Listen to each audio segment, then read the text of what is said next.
Así, hermanos, vamos a aprovechar nuestro tiempo. Abra su Biblia de nuevo conmigo. Aquí por lo menos nosotros somos la iglesia de la Biblia. Gloria a Dios por eso.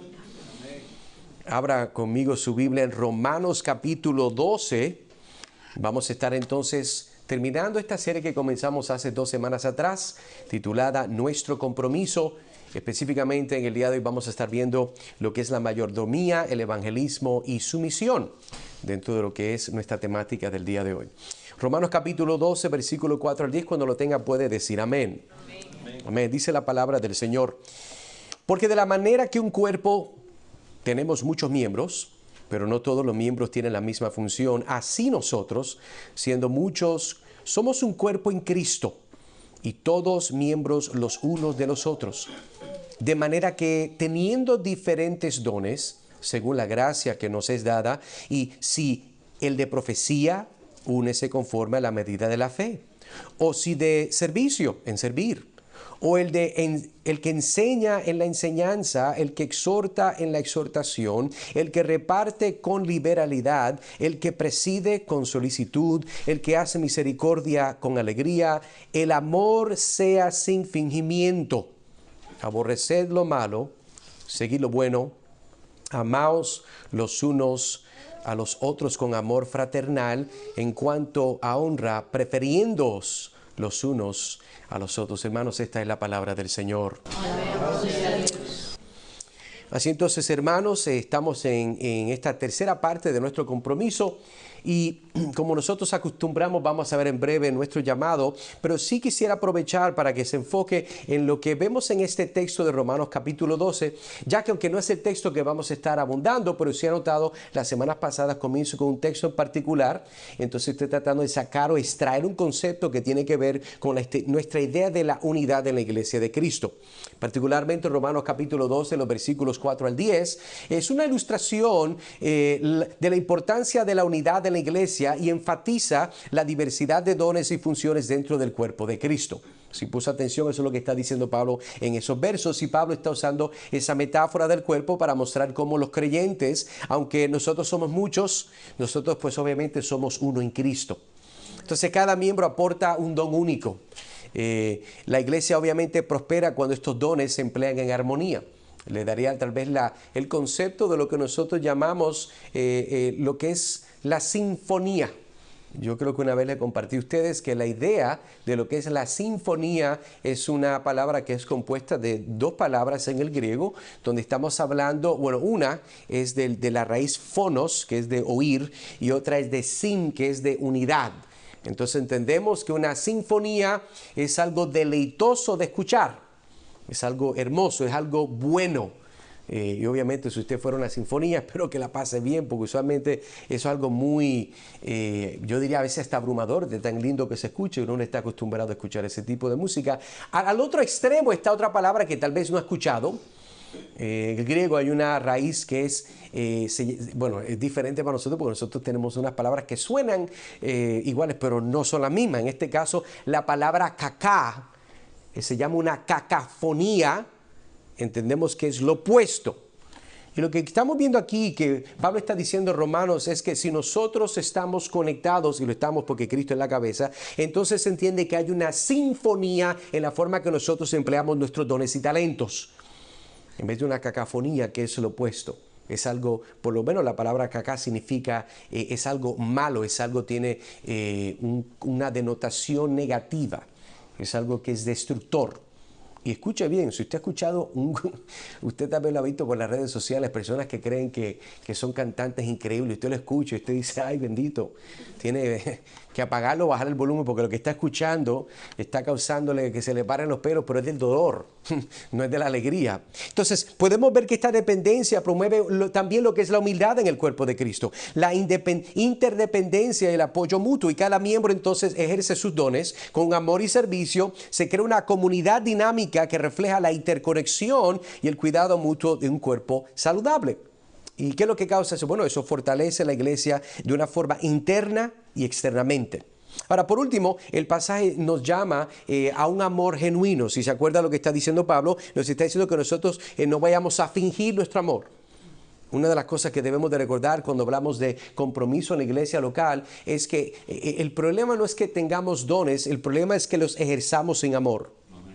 Y ese es el peligro que Pablo nos está diciendo. El Espíritu Santo a través de su pluma nos está llamando y nos está exhortando a amar sin hipocresía, aborrecer lo malo y aferrarse a lo bueno. Entonces nos anima a ser afectuosos y honrarse mutuamente. Y este amor y respeto fomentan unidad y cooperación, haciendo de la iglesia un lugar que veríamos como un refugio de fortaleza.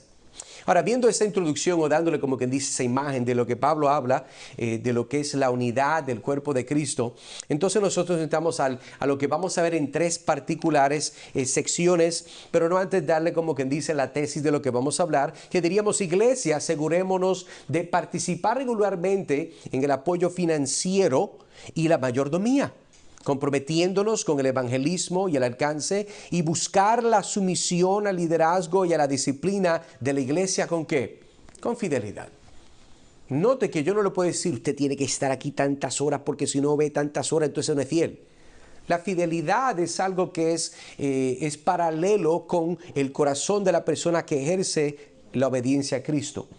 Hay personas que tal vez han desarrollado un don, un don y también un hábito, y personas que tal vez oran 45 minutos, 1 hora al día, y obviamente se les puede facilitar eso, y gloria a Dios. Hay personas que tal vez pueden tomar 10 minutos. Hay personas que, de acuerdo al itinerario que tiene y a todas las cosas que hay que alcanzar en un día, pues tiene diferentes momentos esporádicos para hacerlo. Pero el punto es que la fidelidad a Dios es algo que es único a la persona, pero el Señor nos da, como quien dice, el punto base de partida, y nos llama entonces a continuar a ser fieles dentro de estos tres conceptos que vamos a ver: mayordomía, evangelismo y sumisión. Eso es lo que vamos a estar viendo. Ahora, sí quiero que entienda que hemos tratado de al mismo tiempo incluir lo que es nuestra confesión de fe, porque nosotros somos una iglesia bautista reformada confesional. Y nosotros, Dios lo permite, ahora en el mes de julio, cuando podamos implementar finalmente el nuevo itinerario que nosotros gozosamente votamos para emplear, vamos a estudiar lo que es la temática de nuestra confesión, y vamos a estar pasando muy bonito tiempo estudiando la palabra de Dios. Mire conmigo entonces lo que sería el párrafo 26, capítulo 26, párrafo 9. Lo voy a leer. Y no vamos a abundar mucho, pero es el punto de entrada a lo que vamos a hablar de mayordomía. Dice: la manera designada por Cristo para el llamamiento de cualquier persona que ha sido cualificada y dotada por el Espíritu Santo para el oficio del obispo o anciano en una iglesia, es que sea escogido para ello mediante la votación ordinaria de la iglesia misma, y que sea solemnemente apartado mediante ayuno y oración, con la imposición de manos de los ancianos de la iglesia, si es que algún otro anciano constituido anteriormente en esta, correcto. Y para el oficio de diácono, que sea escogido mediante el mismo tipo de votación y sea apartado mediante oración y el mismo tipo de imposición de manos. Usted diría: hermano, esto no me habla mucho de la idea de mayordomía, si vamos a hablar particularmente de finanzas, pero es un punto clave, porque aunque hay otro párrafo que habla específicamente de nosotros voluntariamente sostenernos, dar con caridad, con generosidad, vemos que dentro de este párrafo no solamente se habla de la estructura de aquellos hermanos que van a servir a la iglesia, pero hay algo que va detrás de esto, que es el sostenimiento de estos hermanos que sirven y son separados por Dios. El concepto del Antiguo Testamento, cuando el Señor entonces tiene los levitas y designa que hay literalmente diríamos que es un tipo de, es un impuesto. Por cierto, ellos pagaban impuestos altos en Israel, y estaba designado para sostener la adoración. De ahí entonces nosotros sacamos la idea. Claro, ellos cada 7 años había una revisión, lo que no sucede en nuestro mundo. Cada 7 años se libraban las deudas, comenzaba todo el mundo, como quien dice, de cero. Nada que ver con los Estados Unidos. Aquí se la acumulan hasta que lo entierran. Pero entonces vemos que en esta idea del párrafo está hablando de que cuando el Señor llama a estos hermanos a servir, no solamente son apartados para este servicio solemne, sino que entendemos que es la responsabilidad de la iglesia, aunque no vamos a ver todos los versos, de poder ayudar a sostener a aquellos y más los que enseñan en la palabra de Dios. Y en base a ese concepto entonces podemos comenzar a entrar en esto de la idea de la mayordomía. Y quiero que vea conmigo en lo que sería 2 de Corintios capítulo 9. Abra su Biblia conmigo, 2 de Corintios capítulo 9. Si tiene sus notas, téngala ahí. Segunda de Corintios capítulo 9, voy a leer el versículo 6, porque vamos a estar viendo versículos 6, 7 y 8, pero comencemos entonces en el versículo 6, hablando de esta idea de la mayordomía, y quiero que vea este concepto, el principio de la siembra y la cosecha. Particularmente en el versículo 7, si fuéramos a darle un encabezado, vamos a ver la actitud del corazón. Y note cómo es que el Espíritu Santo habla de las cosas. Número 1. Dice versículo 7, capítulo 9 de 2 de Corintios, cada uno dé como propuso en su corazón, no con tristeza ni por necesidad, porque Dios ama al dador alegre. Si usted ha escuchado estos versos, tal vez los ha escuchado manipulados en diferentes momentos para decir cosas que la Biblia no dice. Una de las cosas que sí me llama la atención es que he escuchado personas que dicen, porque Dios bendice. Esa es la otra versión que está flotando por ahí, al dador alegre. Pero el texto no dice eso. El texto dice Dios ama al dador alegre. Vamos a hacer algunas observaciones de este texto con su Biblia abierta, porque quiero que nosotros entonces entendamos la actitud del corazón del dar. Cuando hablamos de la mayordomía bíblica, el enfoque siempre comienza no en lo que da, sino en el corazón del que lo está dando. Y si nota, el dar debe ser una decisión, escuche bien, personal y voluntaria, proveniente de una convicción sincera, no forzada o manipulada.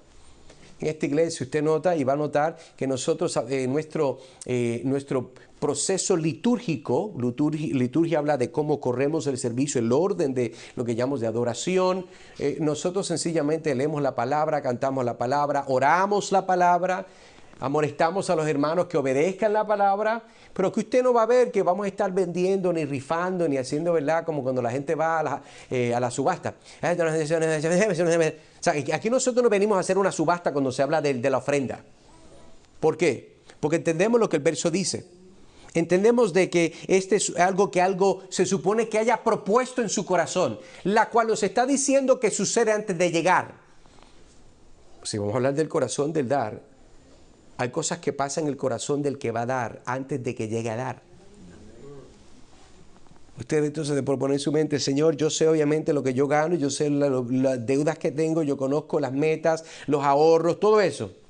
Y en otra ocasión pues vamos a bregar tal vez y dar algo que tenga que ver con las finanzas para enseñar a las personas. Hay personas que no saben de las finanzas. Hay personas que solamente saben que tengo que pagar este bill y espero que me sobre algo para dar. Eso no es una forma de correr sus finanzas. Pero note también que el versículo desaprueba dar de ciertas formas. Y una de ellas es con tristeza. En otras palabras, estamos hablando de como una renuncia. Cuando una persona da con tristeza, no está dando porque quiere con gozo dar. No es como cuando una persona, tal vez, por ejemplo, le compran algo para Navidad, que esa persona, ¿verdad? Le había escrito 10,000 cartas a Santa Claus y Santa Claus le contestó. Y esa persona, ¿verdad? Viene, mira lo que me dieron, y mira qué gozo, y mira qué alegría, mira cómo funciona. Y si es una cafetera de capuchino, le hace una ahí en vivo, le hace 3 o 4 porque quiere hacerlo todo. Porque está contenta la persona de la forma que Dios le ha bendecido. Entonces vemos que cuando se habla del corazón del dar, nos está diciendo de que se debe de hacer no con tristeza. ¿Por qué? Bueno, hermano, la Biblia dice que el que le da al pobre le presta a Dios. Eso es darle al pobre. Imagínate lo que es darle a Dios. Si darle al pobre es prestarle a Dios, ¿cuánto más sería darle a Dios que le ha prestado al pobre? Que somos nosotros. Y eso es importante ver cuando hablamos del corazón del dar. Note de que cuando habla de tristeza, esa idea de renuncia, o hablamos de necesidad, obligación, ambas actitudes hacia la ofrenda no son aceptables delante de Dios. Note también el verso que dice, porque Dios, hago el énfasis, ama al dador alegre. Note que no está diciendo cuánto dio, de qué dio, cuándo lo dio, cuántas veces lo dio. Eso es lo que dice el texto. El texto solamente dice que Dios ama al que da con amor. Si vamos a ver entonces, se enfatiza que Dios aprecia quienes dan con ¿qué? Con gozo, manifestando amor y gratitud hacia quién, hacia Dios y hacia los demás. ¿Sabe usted que nosotros, verdad, cuando damos, por ejemplo, a nuestra iglesia aquí en el tabernáculo, aquí hay varias cosas que están sucediendo en tiempo real? Número uno, obviamente podemos estar en este local, y gloria a Dios por eso. Número dos, facilita todos los recursos que usamos para hacer lo que nosotros estamos haciendo, incluyendo lo visual, el audio, lo que estamos viendo por las redes sociales, por internet, el website, la aplicación, todas esas cosas. Yo sé que hay personas que son muy espirituales, pero créame que todas toman dinero. Así es como funcionan las cosas.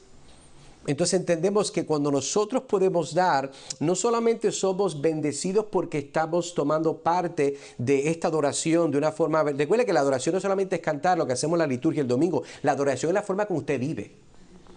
Y cuando nosotros damos con gozo, nosotros estamos facilitando a que aquellos otros hermanos, visitantes, amigos puedan también venir y adorar con nosotros. Es importante recordar también, cuando vemos este texto, mire, el corazón es crucial para Dios. Si el corazón no está bien, no importa lo demás. No basta dar por obligación, sino que debe de ser con amor genuino y una gratitud profunda. ¿Usted se acuerda de la historia de Caín y Abel? Pues claro que usted se acuerda de la historia de Caín y Abel. ¿Qué fue lo que pasó con Caín y Abel? Bueno, yo le puedo decir lo que pasó. A los dos los padres le enseñaron a ofrendar. A los dos sus padres le enseñaron a darle a Dios. Y a los dos le enseñaron cuál debería ser la actitud correcta cuando nosotros le damos a Dios. Pero ¿sabe qué?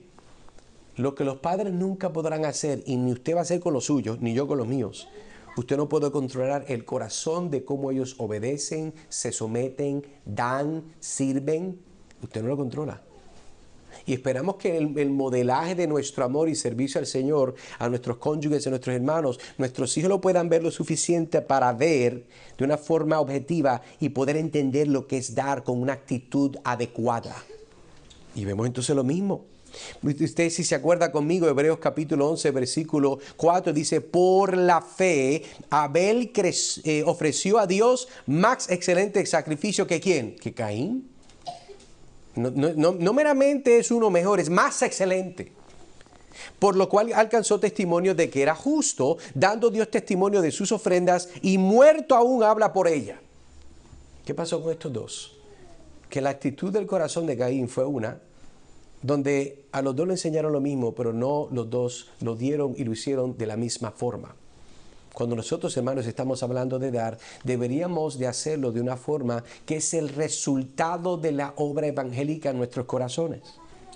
Si nosotros damos gracias a Dios por todo lo que ha hecho, hay muchas otras formas para nosotros mostrar esa gratitud que tenemos con el Señor. Pero entonces hagamos algunas preguntas. ¿Qué es lo que determina cómo es que propones en tu corazón lo que vas a dar? Escuche bien, yo también tengo que pagar los mismos biles que usted tiene. Todos los tenemos. Y en una economía tan linda y hermosa que nuestro presidente, aleluya, ha facilitado, Dios sigue siendo Dios, Dios sigue siendo soberano. Y la Biblia dice que no he visto justo desamparado ni su simiente que mendigue pan. Eso es para el cristiano. Pero tiene que haber una actitud del cristiano para determinar qué me ayuda a proponer cómo doy. Mira, hay personas que quieren dar y no pueden. Hermano, ¿cómo es posible? Hay personas que no pueden. Hay personas por situaciones circunstanciales de providencia de Dios que hay momentos que no pueden. Note que dije no pueden, no es que no quieren. Al otro lado de la moneda hay personas que pueden y no quieren. Y lo bueno aquí, ¿sabe qué? Es que yo no veo los récords de la iglesia, así que yo no sé quién da y quién no da. Así que si se molesta, moléstese con Dios. Si se picó es porque ahí comió usted, no yo. Pero hay personas, y yo sé por qué, porque esto pasa en todo lugar. Hay personas que pueden y no dan. ¿Por qué? Porque son codos. Ahora, para otras cosas totalmente se entregan. Pero cuando se trata de dar sacrificialmente en ciertas áreas, escuche bien, nosotros no meramente damos en dinero, damos en muchas formas. Nosotros damos en compañerismo, nosotros damos en el tiempo que estamos juntos. Nosotros damos la forma que nosotros nos amamos, nos buscamos y nos servimos no solamente espiritualmente, pero de muchas otras formas. Por eso, si usted, una persona que dice que ama al Señor y netamente piensa que tiene que ver con dinero, usted no entendió el Evangelio. Amén. Porque Cristo no murió en la cruz para pagarle sus deudas financieras. Cristo murió para pagar su deuda eterna del pecado. Amén. para que pueda ser reconciliado con el Padre. Entonces, estás dando con tristeza o por necesidad. Has reformado, escuche bien, has reformado no solamente tu teología, pero tu billetera. Oh, sí, porque nosotros somos la reforma. Pero usted sigue siendo, bueno, voy a guardarme los nombres que me vienen a la mente. Usted sigue siendo una persona, ¿verdad? Vamos con el codo otra vez, más fácil, más bonito. Iba a decir otras cosas, pero yo creo, esto sale por la red y no quiero ofender a nadie que esté en otro lugar. Hermano, nosotros tenemos que dar fruto de que amamos a Dios por lo que Él ha hecho en nuestras vidas. Recuerde de que, como he dicho otras veces, es posible dar y no amar, pero es imposible amar y no dar. Y recuerde que esto es algo que sale totalmente y directamente del corazón. Mire conmigo el segundo punto, versículo 8 de su Biblia abierta, versículo 7. Comenzamos en el 6, vamos en el 7, vimos la actitud. Vamos entonces con el versículo 8, que sería la promesa de la provisión. Mire conmigo versículo 8. Dice, ¿y poderoso es Dios para qué? Con su Biblia abierta. Hacer que abunde en vosotros, ¿qué? Toda gracia. Y recuerde que cuando hablamos de gracia estamos hablando de un favor inmerecido. A fin de que teniendo siempre en todas las cosas todo lo suficiente, abundéis para toda ¿qué? Buena obra. Entonces, cuando nosotros vemos este verso, note de que Dios puede hacer que su gracia abunde en nuestras vidas. Es más, yo diría que Dios ha hecho que su gracia abunde en nuestras vidas porque estamos aquí en el día de hoy. Y entonces vemos que esto subraya su omnipotencia y capacidad de proveer más allá de nuestras necesidades sin limitación alguna. Hermano, si usted está aquí hoy y no ha perdido su cabeza como el resto del mundo, Dios le ha dado más grande, más abundante, sin limitación. Hay personas que tienen mucho, pero no tienen nada acá. Están desahuciados. Hay personas que no están, ¿verdad? No están en su cabalidad mental.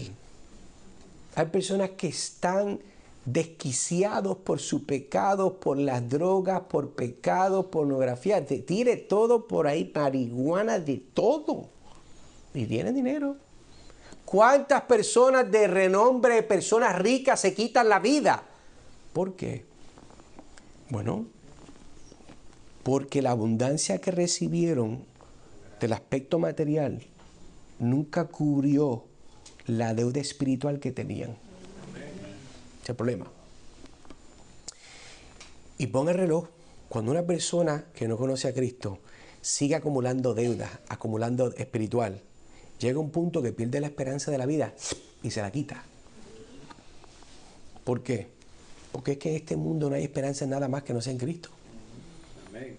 Salomón mismo, un hombre ultra rico, y terminó haciendo cosas ignorantes, sacrificando a sus hijos a otros ídolos porque las esposas que él tenía eran paganas. Hermano, qué horrible. Pero gloria a Dios que Dios aún trabaja en el corazón del hombre y la mujer cuando estamos en el peor momento de nuestra vida. Y Dios restaura, obviamente, y entendemos de que aún Salomón, y este es el colmo de los colmos, el hombre más inteligente y más sabio después de Cristo fue Salomón. Y miren las cosas que él hizo. Pero entendemos de que es la promesa de la provisión divina. La gracia de Dios es abundante, nos colma para vivir en buenas obras y servir a otros. Entonces la abundancia, ¿para qué es? ¿Por qué Dios nos da abundancia? ¿Qué dice ahí? Para compartir con otros. Mira al final del verso, abundéis, ¿para qué? Para toda buena obra. Eso no significa que no vaya de vacaciones, eso no significa, ¿verdad?, que usted haga esas cositas que tiene en mente, que quiere hacer. Eso no es malo. Pero hermano, toda la vida y todo el dinero no puede ser netamente para eso. Es para toda buena obra. Y estoy hablando particularmente del dinero porque estamos hablando de mayordomía. Y cuando hablamos de mayordomía estamos hablando de dinero. Ahora, eso también puede hablar de su tiempo, de sus dones, de las inversiones, pero estamos hablando específicamente de un aspecto que es necesario hablar dentro de lo que es la iglesia. Note también que Pablo destaca que Dios provee siempre que todo lo necesario. Mira, el verso lo dice. O sea, que Dios provee lo que nosotros necesitamos. Y eso es importante recordarlo porque indica que una provisión constante y total, sin áreas de carencia, Dios le va a dar a usted lo que usted necesita. El problema, le voy a decir cuál es que nosotros tenemos, es que las áreas que no necesitamos pero queremos, cuando Dios no lo da, pues entonces nos molestamos un poquito. Nos ponemos a quejar, ¿verdad? Perdemos el contentamiento. Y Señor, tú sabes que yo llevo tiempo ahorrando, que yo me quiero dar ese crucero y ya cada vez cuando me lo voy a dar aparece, rompe el carro, se daña el aire. No puedo llegar a tomar mi crucero. Bueno, pues, hermano, pues Dios no quiere que lo tome todavía. No se frustre. Nosotros tenemos que aprender a ver, hermano, que el Señor no está en el cielo tratando de amargarle la vida a usted. Eso no es lo que Dios hace en el cielo. Aclaro, en el cielo. Porque el Señor está con nosotros. Es importante entender que el deseo de Dios es que nosotros seamos conformados a la imagen de Cristo. En Juan capítulo, si mi mente no falla, 15, hay un momento cuando Cristo habla, yo soy la vid, vosotros los pámpanos, y Él está diciendo de que llega un momento en nuestra relación con Dios donde nosotros podemos pedir lo que nosotros queramos y Él lo va a hacer. Uy, ¿de verdad? Sí. Pero note que hay una connotación de interpretar eso. No es lo que te dé la gana. Es todo lo que tú quieras y necesites para llevar a cabo esas buenas obras. Amén. Eso que Dios siempre va a dar mucho más de lo que necesitamos. Y créeme que de esa abundancia también hay muchas cosas que podemos aprovechar nosotros. Note también que en ese texto la abundancia de Dios es para que hagamos buenas obras. Punto. Lo vemos ahí. Y su bendición no es solo para nosotros, volvemos a la idea, sino para hacer una bendición a otros mediante nuestras acciones. Amén. Hay necesidad en este mundo, hermano.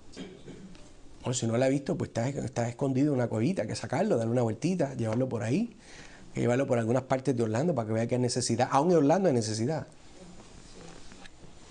¿Cuánto más en nuestros países? Bueno, nunca termina.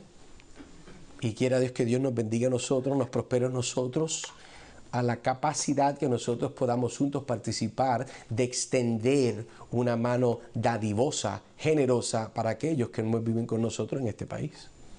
Y no netamente financiera, quiere Dios que de esta iglesia pues salgan hombres que puedan ir a vivir y predicar el evangelio y sirvan de esa forma. Amén. Esa es la expresión más grande. ¿Qué fue la forma en la cual Dios dio de la forma más excelente? Dios da a su Hijo. ¿Cuál es la forma más excelente que una iglesia puede dar a una nación? Un hombre. O 2 o 3 o 4 o 5 o 10 o 100. Depende de cómo Dios los dé. ¿Por qué? Porque es a través del evangelio que la justicia de Dios es revelada por medio de lo que nosotros estamos haciendo, hermano. Y eso entonces nos lleva a continuar a tratar de aplicar esto y tenemos que entonces decir, ¿estás experimentando el poder de Dios más allá de tu salvación? ¿Por qué hago la pregunta de esta forma? Bueno, porque nosotros decimos, bueno, yo veo el poder de Dios y cómo Él obró en mi vida, pero en otras áreas de tu vida no ves el poder de Dios, porque el poder de Dios no solamente es excelente para hacer aquello muerto y que coja vida, pero Dios puede coger partes de tu vida que están muertas y cojan vida también. Amén. Y a veces perdemos la conexión. Mire, nosotros a veces cometemos este error. Venimos de un trasfondo a veces, digamos, católico romano, de sectas, carismático, tal vez de una línea pentecostal errada, porque hay hermanos pentecostales que son cristianos, no son locos. Y nosotros venimos de ciertos lugares donde la teología es exagerada, es abusada, ¿verdad? Y se habla aún del dinero de una forma que no es bíblica. Entonces nosotros el Señor nos salva y todo lo que la Biblia dice que es bueno, lo votamos. No, porque eso lo dicen allá. Pero es que la misma Biblia. Lo que pasa es que allá lo explicaron mal y abusaron de eso, pero estamos hablando de los mismos textos. Es más, si tenía un valor digno de ser aplicado y querido es aquí hoy. Amén. Porque el que está en Cristo nueva criatura es. Entonces hay que recordar, le pregunta, ¿es natural para ti pensar en otros cuando llega abundancia a tu cuenta bancaria, a tu casa, a tus bendiciones? ¿Es natural pensar en otros cuando Dios te bendice? ¿O sencillamente, únicamente en el túnel de tu mente sigues pensando solamente en ti? Hay personas que Dios lo bendice y no piensan en nadie. Yo no estoy diciendo, cómprese el par de zapatos que quiere. Nadie está diciendo nada de eso. Pero hermano, hay personas que no piensan en nadie. Y mire, a mí, les soy honesto, a mí no me importa que piensen en mí, lo digo por los otros. No crezca una mentalidad egocéntrica. ¿Cuánto tuvo Cristo? ¿Cuántas propiedades tuvo Él? Cero. La Biblia dice que ni siquiera tiene un lugar para poner la cabeza. Amén. El que creó toda la existencia con el poder de su palabra, el que sostiene toda molécula en el aire, dueño de todo. Pero la experiencia humana no es lo que nosotros pensamos que es éxito. Mas, sin embargo, lo más alto que Él tenía de valor fue su propia vida y la dio voluntariamente por nosotros. Hermano, hay que ver este aspecto. Entonces, recuerde que también llegó un momento donde nosotros recordamos, como lo dice, la idea de que el Señor siempre está dispuesto a dar lo que nosotros necesitamos. Segundo encabezado, cuando nosotros entonces estamos viendo, en el punto segundo, que es lo que es el evangelismo y alcance. Vimos entonces la idea del apoyo financiero y mayordomía, que es el primero. Vemos entonces lo que es el evangelismo y alcance. En este aspecto vemos el capítulo 26, que es el capítulo de la iglesia, párrafo número 7, y leo en voz alta. Cada una de estas iglesias así reunidas, conforme a su voluntad declarada en su palabra, el Señor Jesús ha dado todo el poder y toda y autoridad en cualquier sentido necesario para continuar implementando ese orden en la adoración y la disciplina que Él ha instituido para que lo guarden, con mandatos y reglas para el debido y correcto ejercicio y ejecución de ese poder. Vemos entonces que el Señor le ha dado autoridad a la iglesia, a usted y a mí, para hacer este trabajo. Y cuando entonces vemos de cerca, quiero que note este verso, que vamos a sacarle el jugo, Hechos capítulo 1, versículo 8 de Hechos, un verso muy conocido, dice, pero recibiréis poder cuando haya venido sobre vosotros el Espíritu Santo, y me seréis testigos en Jerusalén, en toda Judea, en Samaria y hasta lo último de la tierra. Entonces esto mucha gente lo sabe. Y es un texto donde el énfasis a veces se puede hablar más de lo que significa cuando el Espíritu viene sobre nosotros para tratar de adjudicar o poder explicar o una experiencia espiritual. Y yo no tengo problema con eso, siempre que la experiencia sea una bíblica. Pero note que, número uno, Jesús promete a sus discípulos recibir el poder del Espíritu Santo para cumplir la misión encomendada más allá de las fuerzas humanas. Hermanos, Dios nos ha llamado a hacer un trabajo que es más allá de nuestra habilidad de poder hacerlo. Entonces, ¿qué es lo que el Señor hace? Nos da su Espíritu Santo. Recuerden, el Espíritu Santo es Dios. Nos da el Espíritu Santo para poder empoderarnos y llevar a cabo este trabajo. ¿Será ese trabajo tan grande que Dios necesita darnos su Espíritu para alcanzar y hacerlo? Claro que sí. Y hay que entonces recordar que esta idea es una que nos es de mucho recordatorio. Mire, 2 Timoteo, versículo 1 al 7, antes de leer esta cita, porque no nos ha dado Dios espíritu de cobardía, sino de poder, de amor y de dominio propio. Y entonces viene Charles Spurgeon, dice, sin el Espíritu de Dios no podemos hacer nada. Somos como un barco sin viento, ramas sin savia y carbones sin fuego, somos inútiles. Pero volvemos a la atención que tenemos. Vemos un verso así y rápido pensamos en todas las teologías raras que aprendimos, ¿verdad? Que no es lo que estamos viendo. Pero hermano, el texto es correcto. Dice que cuando nosotros recibamos el poder es dado al cristiano cuando el Señor abre los ojos y ve a Cristo. El Espíritu Santo es dado al creyente. No es una experiencia posterior. Es una experiencia que es parte de la conversión. Cuando esa persona se acuerda, como el hijo pródigo, vuelve en sí. Y como vuelve en sí porque Dios le ha dado vida, ejerce arrepentimiento y fe, y al mismo tiempo se convierte esa persona en testigo de Cristo. Note también que en el verso que estamos viendo nosotros, que es importante, Jesús pide a sus discípulos que sean testigos suyos. No solo hablando de Él, sino viviendo de manera que refleje su amor y verdad, dando testimonio de lo que han experimentado con Él. Hermano, no es meramente, ay sí, porque, mire, el Evangelio no es su testimonio. Su testimonio es algo hermoso, gloria a Dios por la forma que Dios obra, pero su testimonio no salva a nadie. Su testimonio es el resultado de lo que el Evangelio alcanzó en usted. Por eso entonces nosotros podemos ver, en este caso, mire, Hechos de los Apóstoles hablando, y con gran poder los apóstoles que daban testimonio de la resurrección del ¿qué? Del Señor Jesús, y abundante gracia era sobre ¿quién? Todos ellos. ¿Qué es lo que ellos estaban dando testimonio? Bueno, en este caso particularmente de quién era Cristo y cómo es de que Cristo ¿qué? Tuvo una resurrección. Por cuanto Cristo resucitó, si ustedes se arrepienten y ponen su fe, ustedes también van a ser resucitados. Eso es lo que está diciendo Pablo. Note también que nuestro verso nos está apuntando, Jesús menciona una progresión geográfica clara, de Jerusalén hasta lo último de la tierra. De Jerusalén hasta... Eso es grandísimo. Y si se pone a pensar es así, de Jerusalén hasta lo último de la tierra.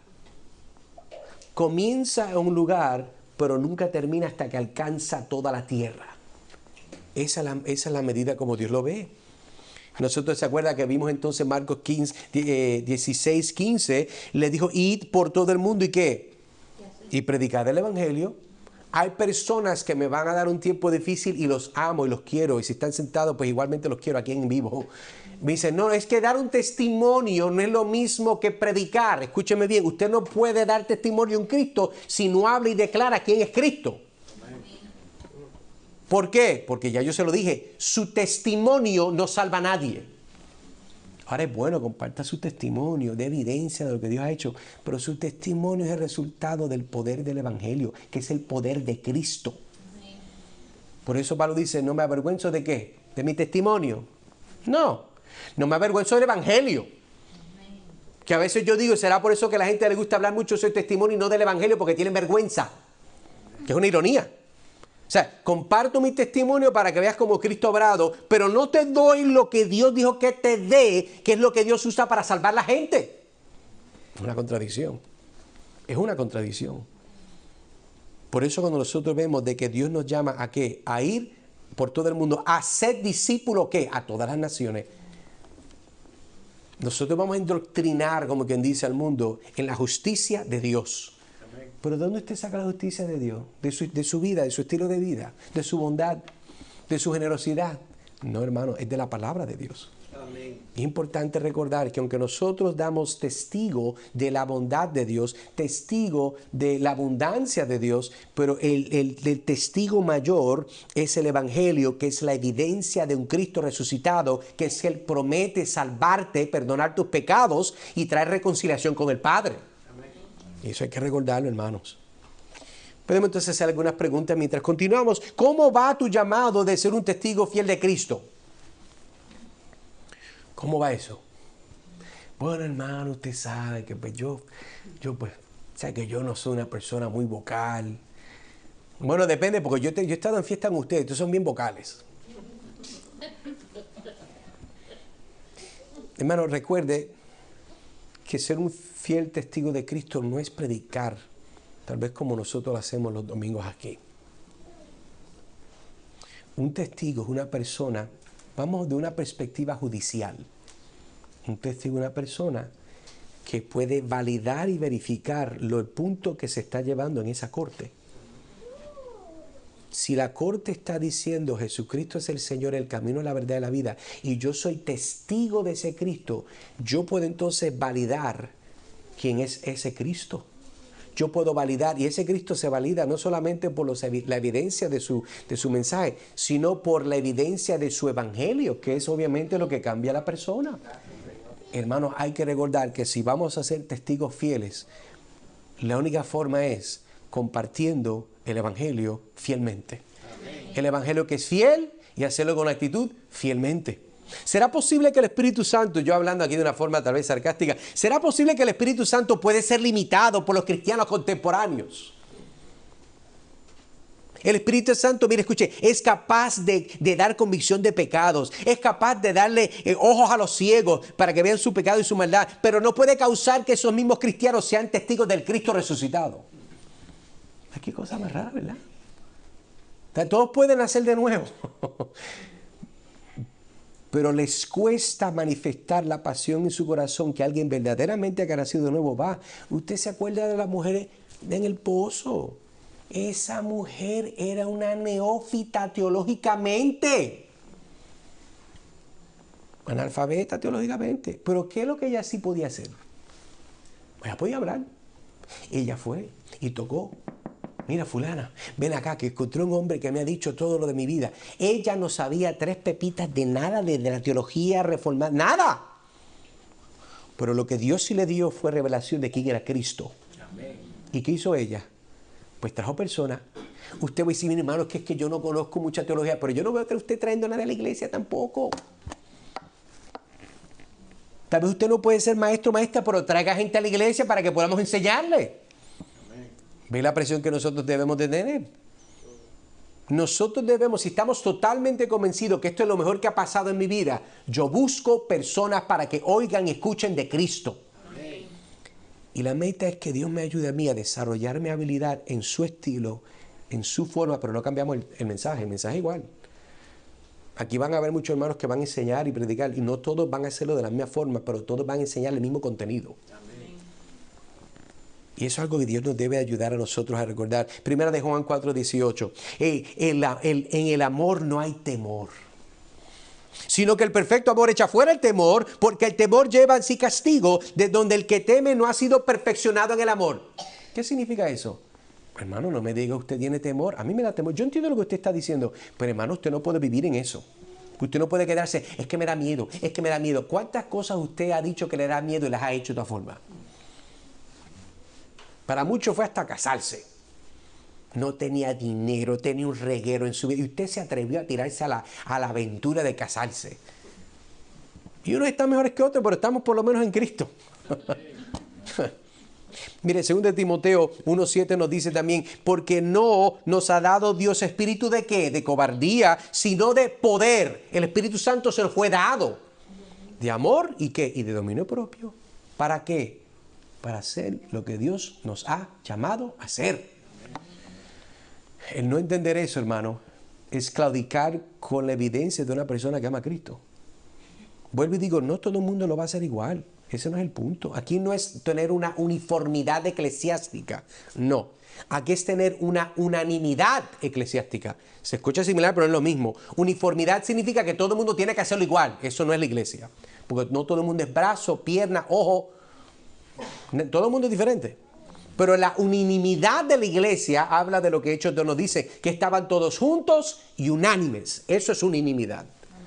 Y Dios nos llama a estar siempre unánimes. Veamos entonces el tercer aspecto de hoy es la sumisión. Me da gracia, yo dejé los 3 temas más difíciles que a todo el mundo le molesta de una forma u otra al final.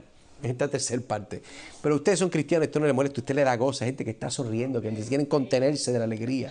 Gloria a Dios por eso. Miren lo que dice la Confesión, capítulo 26, párrafo 8. Una iglesia local reunida y completamente organizada conforme a la voluntad de Cristo está compuesta por oficiales y miembros, los oficiales designados por Cristo que deben ser escogidos y apartados por la iglesia, así llamada y reunida, para que la particular administración de las ordenanzas y la ejecución del poder o el deber que Él les confía o a los cuales los llaman, continúe hasta el fin del mundo, son los obispos o ancianos y los diáconos.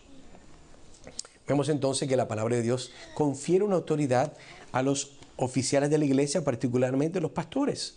¿Qué significa esto? Miren entonces conmigo Hebreos capítulo 13, versículo 17. Leo en voz alta. Obedeced a vuestros pastores y sujetaos a ellos, porque ellos velan por vuestras almas. ¿Como quién? Como quienes han de dar cuenta. ¿Para qué? Bueno, para que lo hagan con alegría, no quejándose, porque esto no es de provecho. Veamos entonces 4 aspectos de lo que estamos viendo en este verso número 1, el mandato de obedecer y someterse. Eso es un mandato, hermano. Eso es un mandato. Pero obedecer, particularmente, esta palabra obedecer y sujetarse, está sugiriendo una actitud activa de confianza y sumisión voluntaria. Aunque es un mandato, escucha bien, pero es algo que nosotros hacemos con espíritu voluntario porque amamos a Dios. Esa es la tensión, dicho sea de paso, que existe cuando la Biblia habla de que una mujer debe sujetarse a su marido. Y la mujer entonces, si el marido no es cristiano, es un marido que obviamente tiene mucha dificultad, la mujer pues entonces como que, ¿verdad? Como que se le tuerce el cuello así. Hermano, y usted piensa, es que hermano, usted no conoce a mi esposo. Fuera del domingo usted no sabe. Pero escuche bien, yo entiendo. Y yo me siento a hablar con muchos de ustedes en consejería, yo lo sé. Y sé que la atención es cómo yo puedo obedecer algo la cual no me beneficia, aparentemente. Escuche, obedecer a Dios es mucho, bueno, depende de lo que es. Si su esposo le está pidiendo que peque, no peque. Pero si su esposo le está pidiendo que algo que es razonable, que obviamente no es una falta de respeto, ¿verdad? Hay ciertas categorías que hay que también poner, pues usted hágalo. Ahora, yo sé cuál es la tensión. La tensión es que como no es una persona a veces madura, o no es bondadosa, o no es lo que usted quiere, como usted quiere, pues entonces no le gusta. Yo lo entiendo. Pero en este caso es lo mismo. Es difícil someterse a personas que son difíciles, ¿cierto o no? Pues claro que sí. Pero cuando nosotros nos llama a hacer ciertas cosas, las hacemos por obediencia a Dios. Confiando que Dios, a través de nuestra obediencia, nos crece a nosotros y crece al otro partido también. Y el problema es que nosotros muchas veces decimos, es que no, hermano, yo no me someto a nadie.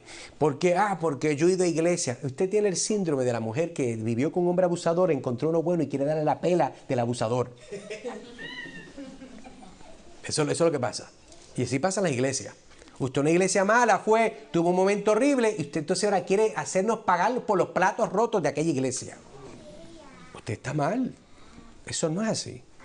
Aquí nadie lo trata como lo trataba en otra iglesia. Aquí nadie le habla como le hablaba en otra iglesia. Aquí nadie viene a robarle su dinero, su finanza, su paz. Aquí nadie viene a manipularlo. Yo creo que a veces nosotros tal vez fallamos. Puede ser de ser tan buena gente y ser tan pasivos. Pero no se apure, que donde yo fallo, Dios lo coge. Porque esta es la iglesia de Cristo, no es la iglesia mía. Y por eso es que yo me voy a acostar con paz sabiendo que yo no tengo que saberlo todo para estar en todo, porque yo no soy Dios. Dios es Dios. Vemos la idea de la responsabilidad de los líderes. Vemos esta idea de velar. Entonces, ¿qué hacen los pastores? Tienen que velar. Cuando se llama de un obispo, o cuando hablamos de una persona, un obispado, un pastor, un anciano, ¿verdad? Nosotros estamos hablando de personas que ven, personas que están observando, ¿right? Y vemos la idea de que, sabía la idea de esta palabra episcopal, que se conoce como una denominación, es un aspecto donde se describe la función de un pastor. Epi, de poder sobrever, scopos, está hablando de ver sobre. Un pastor entonces llamado ver sobre la grey para asegurarse que todo el mundo esté bien.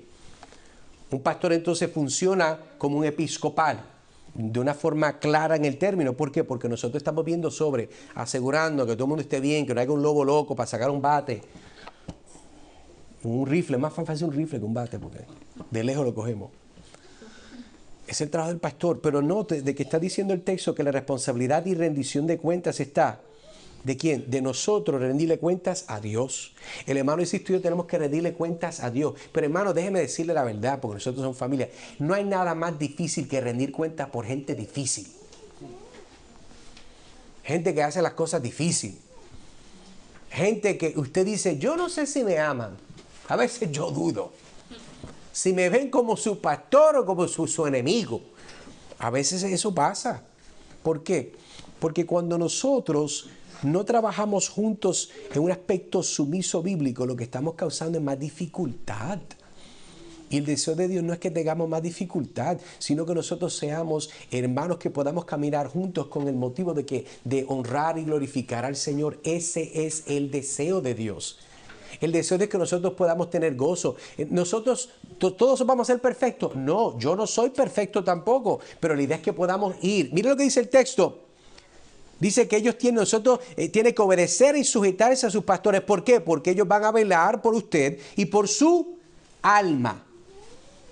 ¿Cómo ellos van a velar con su alma? Como quienes le han de dar cuenta. Por eso la membresía es algo serio en esta iglesia.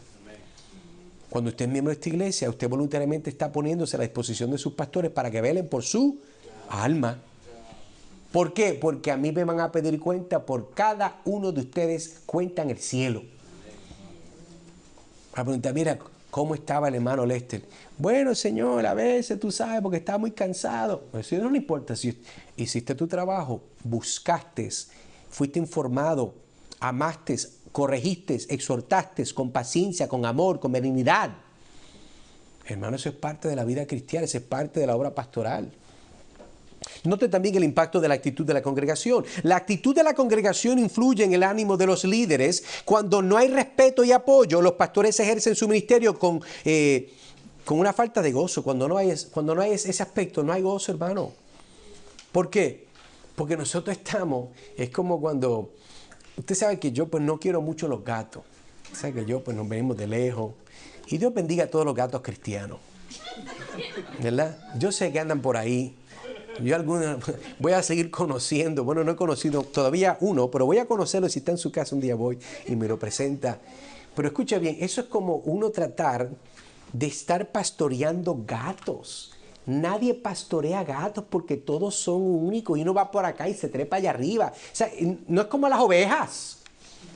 ¿Me explico? Entonces, cuando un pastor tiene que servir y tratar de entonces pastorear un rebaño de gatos, está difícil. Está difícil. El otro aspecto que vemos en el aspecto de lo que es cultural, se hablan de las cabras. ¿Por qué? Porque usted sabe que las cabras no, son tercas. Por eso es que todo cristiano es una oveja de Cristo. Cristo decía, mis ovejas oyen mi voz y me siguen. No está hablando de las cabras. Pues las cabras no escuchan a nadie. O sea, cuando nosotros hablamos del impacto de una congregación en este texto de obedecer a vuestro pastor y sujetados, hermano, usted lo hace, número uno, por amor al Señor. Número dos, usted lo hace porque mientras más usted nos ayuda a nosotros a poder dar un buen testimonio, ¿verdad?, delante del Señor con usted, que estamos dando cuenta por su alma, es un gozo. ¿Usted cree que yo quiero tener problemas con la gente? Yo no quiero problemas con nadie. Yo tengo problemas con mí mismo. Y lidiar con mi vida, ¿verdad?, como cristiano, y batallar mi pecado con el poder del Espíritu. Usted, ahora multiplique todos los problemas de la iglesia y asuma los míos. Tengo mis hijos, son 3. Tengo una esposa y añádolos todos ustedes. Hermano, la depresión es posible. Pero gloria a Dios de que en toda esa realidad es el Espíritu Santo que se nos ha dado para llevar a cabo este trabajo. Por eso cuando hablamos del aspecto del sometimiento, hermano, yo entiendo la dificultad que hay para personas, pero vuelvo y le digo, no haga una persona actual en su vida pagar por los platos rotos de un abusador en el pasado. Eso no es bíblico y eso no es correcto, porque ya estamos viendo a alguien con ojos que no son apropiados para mantener una relación. Entendamos también, hermano, que al mismo tiempo, si nosotros entonces consideramos en Efesios 6:18, que nos está diciendo, ¿verdad? Cuando nosotros estamos hablando, dice, ¿qué nos dice? Orando en todo tiempo, con toda oración y súplica, en el Espíritu, y velando en ello con toda perseverancia, súplica por todos los santos.